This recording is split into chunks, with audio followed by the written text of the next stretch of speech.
એક સ્ત્રી માટે વેરાન હોવું એ તેના જીવનનો સૌથી મોટો રોગ છે અને હું મારા જીવનમાં આ જ રોગનો ભોગ બની હતી. દરેક સ્ત્રીની જેમ મેં પણ આ ઉણપ પૂરી કરવા માટે હજારો પ્રતિજ્ઞાઓ કરી હતી અને કંટાળીને હું એવી જગ્યાએ ગઈ હતી જ્યાં મારે જવું ન જોઈતું હતું. મારા સાસરિયાના ઘરે બધા મારી પાસે બેસીને મને વાંજણી કહેતા, મારી નણંદ મને જોઈને હસતી, મારો દેવર પણ મારી સામે વિચિત્ર નજરે જોતો. આ ઘરની સૌથી ખરાબ વાત એ હતી કે સ્ત્રી પુરુષ વચ્ચે કોઈ પડદો ન હતો. મારા સાસુ મારા દેવર સામે વિચિત્ર પ્રશ્ન પૂછતા. મારા અને મારા પતિ વચ્ચેનો સંબંધને છુપાવવા માટે તેમને એટલી પણ શરમ નહોતી. ઘણીવાર તેઓ તેમની અપરિણીત દીકરીઓ અને દીકરાની સામે પૂછતા કે તમારા બંનેને સંતાન પેદા કરવાનો ઈરાદો છે કે નહીં. એવું નથી કે તમે બંનેએ સંતાન ન કરવાનો નિર્ણય લીધો છે અને અમે ફક્ત આશા રાખીને બેઠા છે. શું તમે ગર્ભાવસ્થાને ટાળવા માટે કોઈ ગોળીઓ તો લેતા નથી? જ્યારે આ સવાલો મને મારા નણંદ અને દેવર સામે પૂછવામાં આવતા ત્યારે હું ખૂબ જ શરમ અનુભવતી હતી. હું જે ઘરમાંથી આવી હતી ત્યાં પુરુષોની સામે આવી કોઈ વાત કહેવામાં આવતી ન હતી. મારી એક ભાભી પણ હતી, પણ મારી માતાએ ક્યારેક તેમને શરમ અનુભવે એવું કશું પૂછ્યું ન હતું. અહીં હું દર વર્ષે શરમ અનુભવતી હતી. મારું ઉઠવું, બેસવું, સૂવું અને નહાવું બધું જ મારા સાસુની નજર હેઠળ હતું. મારો દેવર દરવાજો ખખડાવ્યા વગર મારા રૂમમાં આવી જતા અને કલાકો સુધી મારા રૂમમાં બેસીને ટીવી જોતા. તેમને રોકવામાં વાળું કોઈ ન હતું અને ન તો તેમને રૂમમાંથી બહાર ફેંકી દેવાની મારામાં હિંમત હતી. મેં ઘણી વખત મારા પતિને આ વિશે વાત કરી, પરંતુ તેઓ હંમેશા કહેતા કે હું માતાનો મોટો દીકરો છું અને તેમને મારા બાળકોને જોવાનો ખૂબ શોખ છે. તેમના શબ્દોને હૃદય પર ના લો. જ્યારે મેં તેમને મારા દેવર વિશે કહ્યું તો મારા પતિએ કહ્યું કે તે હજી નાનો છે.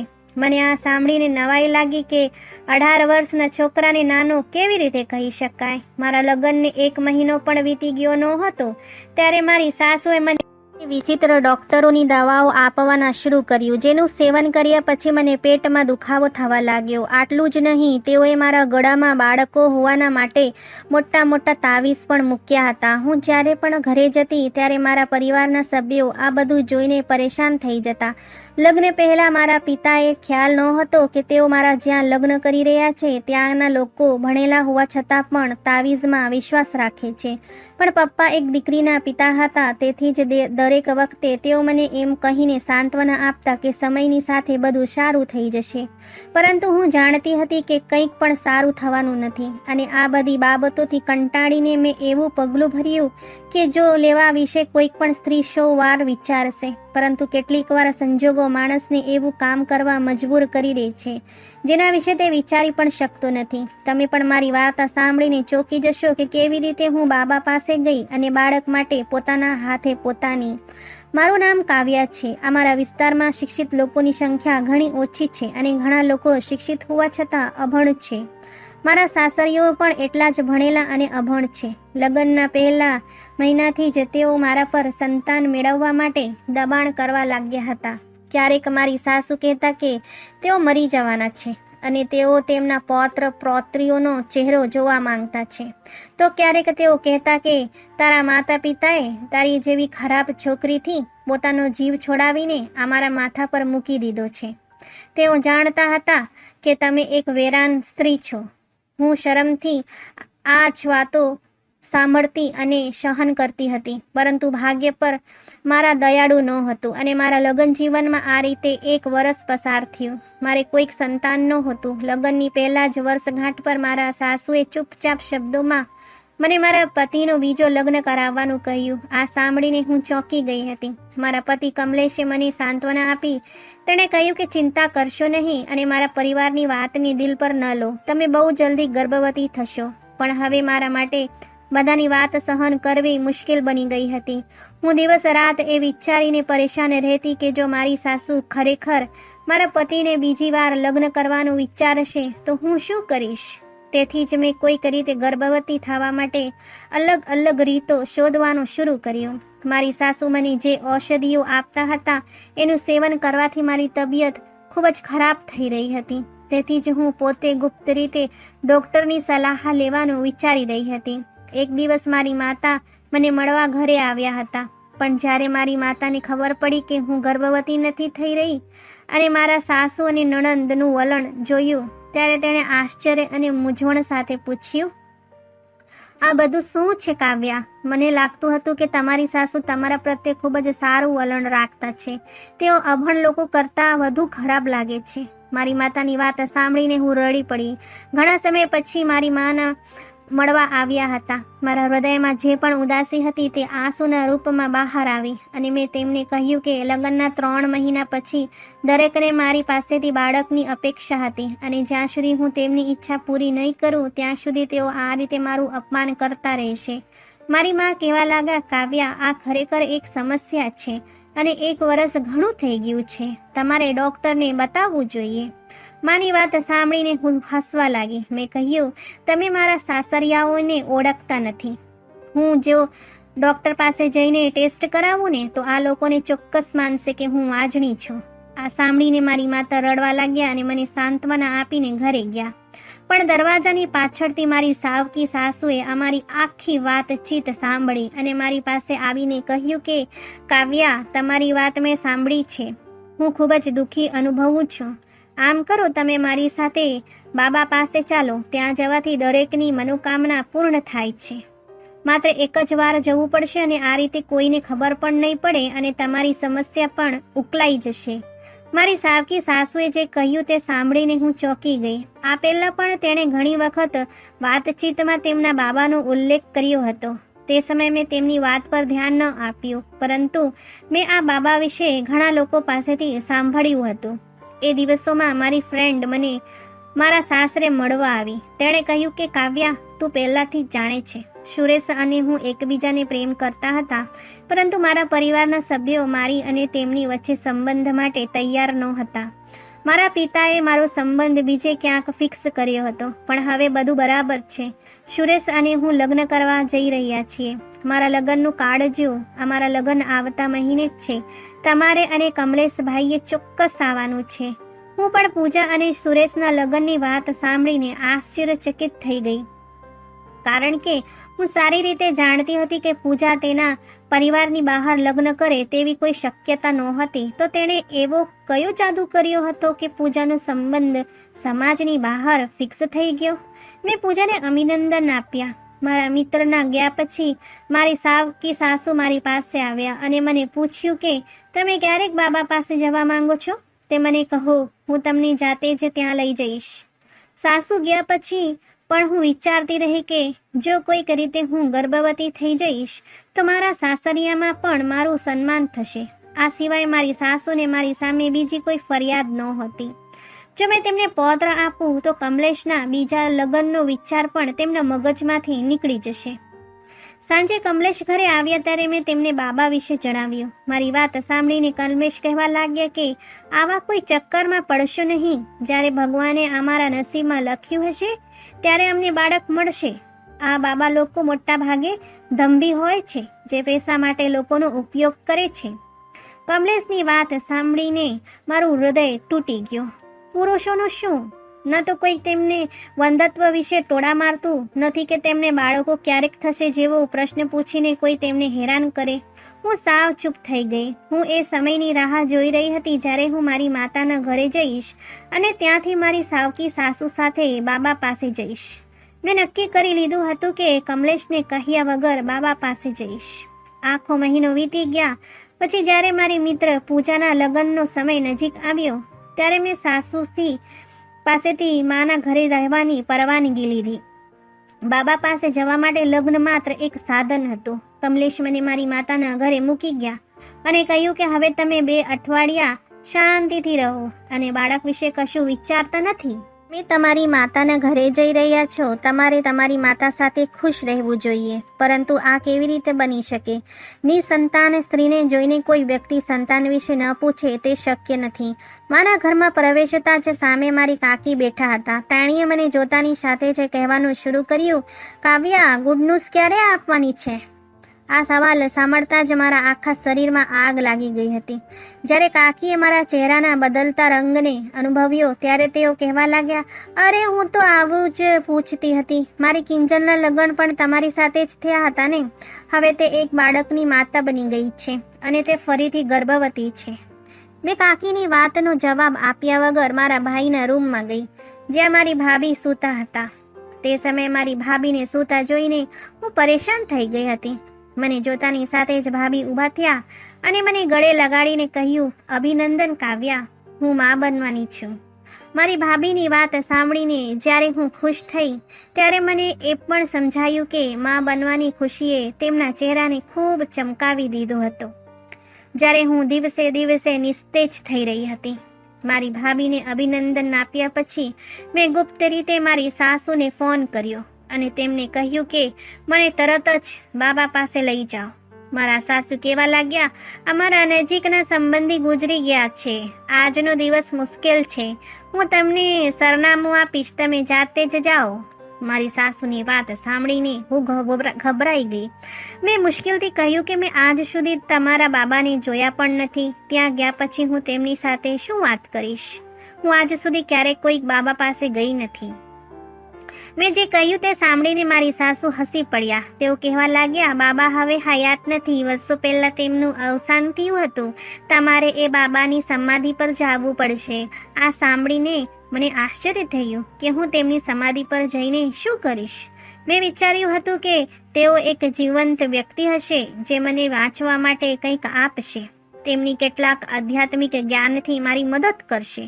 પરંતુ જ્યારે મારી સાસુ મને કહ્યું કે મારે તેમની સમાધિ પર જઈને શું કરવું પડશે, ત્યારે હું ચોંકી ગઈ. મેં મારી સાસુને કહ્યું કે આ કોઈ રીતે શક્ય નથી, હું આવું કેવી રીતે કરી શકું?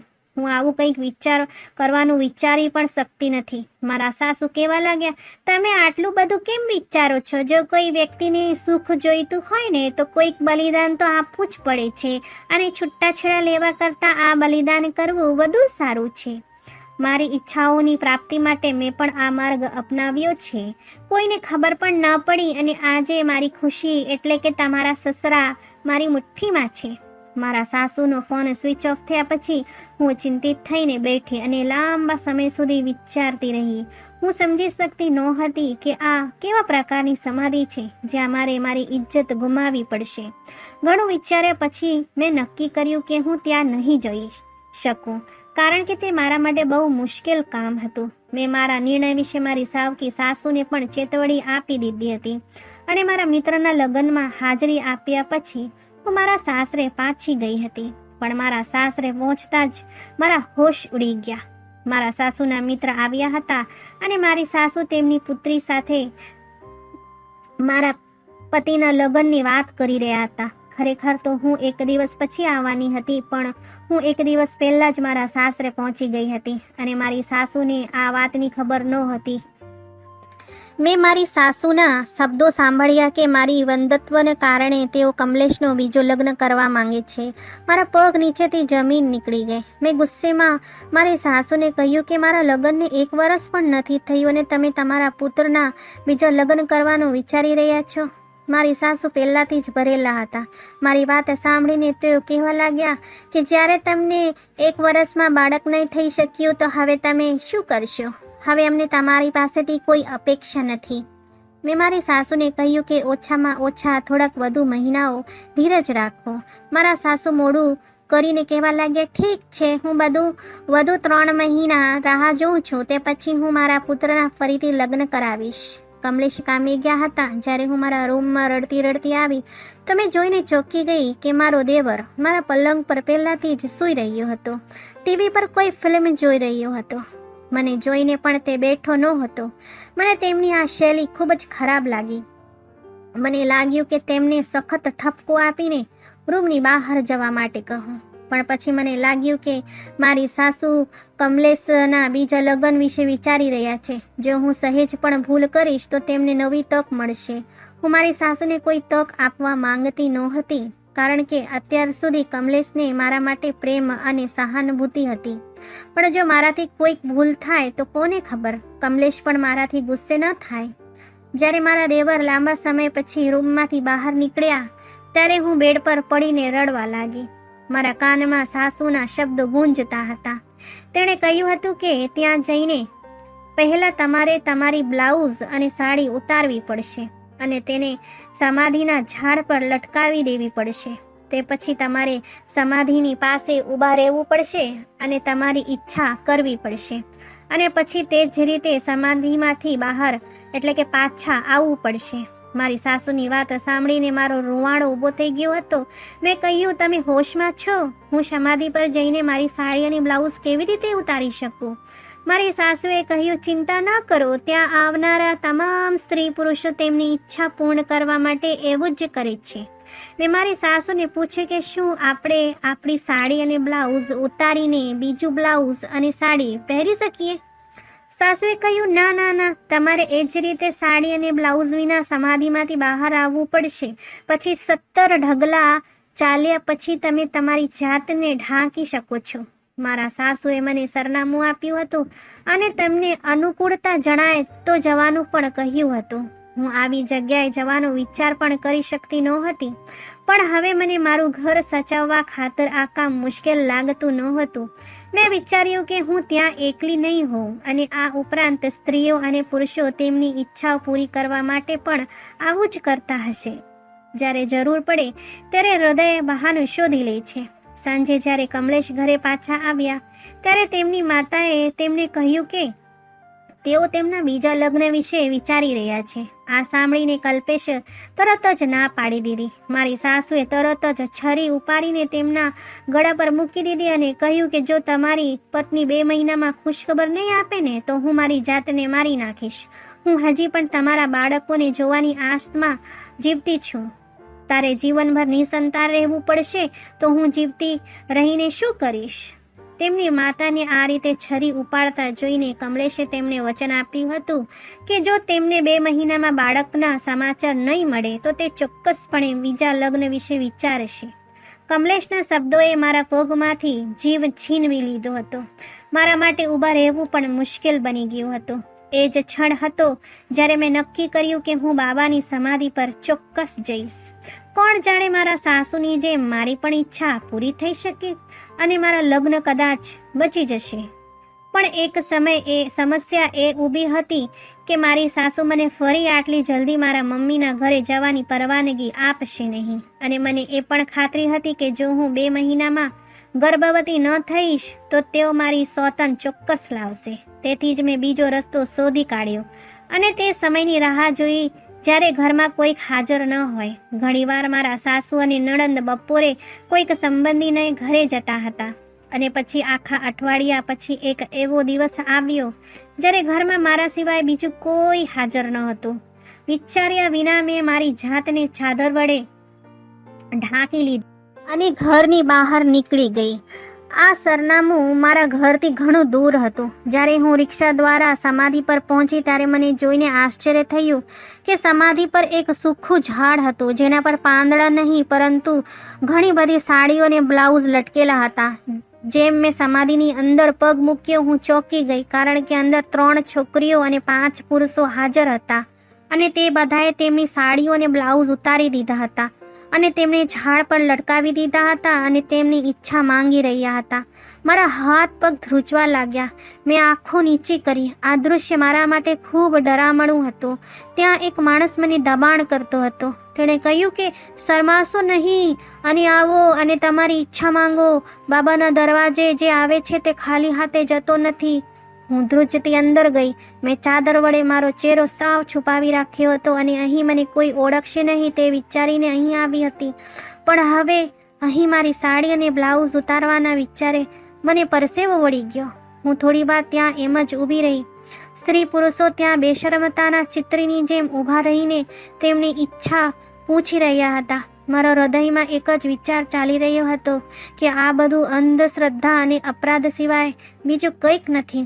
સમાધિના રખેવાળે કહ્યું કે કદાચ તમને ખબર નથી, બાબા એટલા જ્ઞાની હતા કે તેઓ લોકોની સાડીઓ દ્વારા જોઈ શકતા હતા. આ બધું તેમના જાદુનું પરિણામ છે કે જો કોઈક તેમની સમાધિ પર આવે છે અને પોતાની સાડી અને બ્લાઉઝ ઉતારીને લટકાવે છે તેમની દરેક મનોકામના પૂર્ણ થાય છે. જો કે મને બાળક થવાની ચિંતા હતી, પણ હું અંધશ્રદ્ધાળુ નહોતી. મેં હંમેશા મારા હૃદયમાં ભગવાનનો ડર રાખ્યો હતો અને અહીં ઊભેલા લોકો મને ભગવાનના ડરથી દૂર હોય તેવું લાગતું હતું. થોડી વાર પછી બીજી છોકરી ત્યાં આવી અને તેણે પોતાની સાડી અને બ્લાઉઝ ઉતારીને ફટાકથી ઝાડ પર લટકાવી દીધું. સમાધિનો રખાત તે છોકરી તરફ જ જોતો હતો. ત્યાં હાજર તમામ પુરુષોની નજર તે છોકરી પર હતી. પણ ભરમાં મારા હૃદયે નક્કી કરી લીધું હતું કે હું આ કામ નહીં કરું. આ બધું જુઠ્ઠાણું અને અંધશ્રદ્ધા છે. મારે બાળક જોઈતું હતું, પણ અપમાનજનક રીતે નહીં. તેના બદલે આપણે આપણા ભગવાન પાસે માંગવાનું છે. મારા શિક્ષકે મને આ પાઠ શીખવ્યો હતો. મને સારી રીતે યાદ છે કે ભગવાન જ્યારે આપવા માંગે છે ત્યારે તેને કોઈ રોકી શકતું નથી, અને જો તે આપવા ન ઈચ્છે તો કોઈ આપી શકતું નથી. હું ધીમે ધીમે સમાધિથી બહાર આવી ગઈ હતી. મારી આંખોમાં આંસુ વહી રહ્યા હતા. હું ભગવાનનો આભાર માન્યો કે તેણે મને આવા કામ અને પાપમાંથી બચાવ્યો, અને હું કોઈ અપમાનનો ભોગ બની નહોતી. આ દુનિયા પરીક્ષાનું સ્થળ છે, અને હું પરીક્ષામાં નાપાસ થવા માંગતી નહોતી. હું ઘરે પાછો આવી ગઈ હતી. ભગવાનનો આભાર હતો કે મારી સાસુ અને નણંદ હજી ઘરે આવ્યા નહોતા. ઘરે આવતા જ મેં સ્નાન કર્યું અને પૂજા કરી. મારી કોઈ સમાધિ પાસે નહીં, પણ મારા ભગવાન પાસે માંગવાનું હતું. હું રડી અને ભગવાનની માફી માંગી અને બાળક માટે પ્રાર્થના પણ કરી. ભગવાને મારી પ્રાર્થના અને મારો હેતુ બંને જોયા અને તેમને સ્વીકાર્યો પણ. તે જ મહિને મને ગર્ભવતી હોવાના સમાચાર મળ્યા. મેં ફરી એકવાર ભગવાનનો આભાર માન્યો કે તેણે મને પાપ કરતાં બચાવ્યો, અને મારા ભગવાનમાં વિશ્વાસ રાખવાનું ઇનામ પણ મળ્યું. આપણી આસપાસ એવા ઘણા દંભી લોકો છે જે આપણને ખુલ્લેઆમ આમંત્રણ આપે છે, અને આપણે આપણી સમસ્યાઓમાં એટલા ડૂબી જઈએ છીએ કે આપણે વગર વિચારે આવા લોકોનો શિકાર બની જઈએ છીએ. બાબાની સમાધિમાં દફનાવવામાં આવેલ વ્યક્તિ વાસ્તવમાં બાબા પોતે છે કે અન્ય કોઈ હતા તે કોઈ જાણતું નથી, પરંતુ દરેક વ્યક્તિ ચોક્કસપણે જાણે છે કે સ્ત્રી કે પુરુષને કપડાં વગર બધાના સામે ઊભા રહીને આવી રીતે પ્રાર્થના કરવી બિલકુલ માન્ય નથી. લોકોએ આવી અંધશ્રદ્ધાથી દૂર રહેવું જોઈએ. મિત્રો, શું તમે આવા બાબા વિશે પહેલાં ક્યારેક સાંભળ્યા કે જોયા છે? કૃપા કરીને કોમેન્ટ બોક્સમાં જવાબ આપજો. દોસ્તો, આશા રાખીએ છીએ અમારી આજની વાર્તા પણ તમને પસંદ આવી હશે. તમારું શું કહેવું છે આ વાર્તા વિશે કોમેન્ટ કરીને અમને જરૂર જણાવો. વિડીયોને લાઈક કરો અને આવી જ વાર્તાઓ સતત સાંભળવા માટે ચેનલને સબસ્ક્રાઈબ કરીને બેલ દબાવીને ઓલ પર સેટ કરો, જેથી આવનારા વિડીયોની નોટિફિકેશન તમારી પાસે તરત પહોંચે. આપણે મળીએ નેક્સ્ટ વાર્તામાં. ત્યાં સુધી ધન્યવાદ.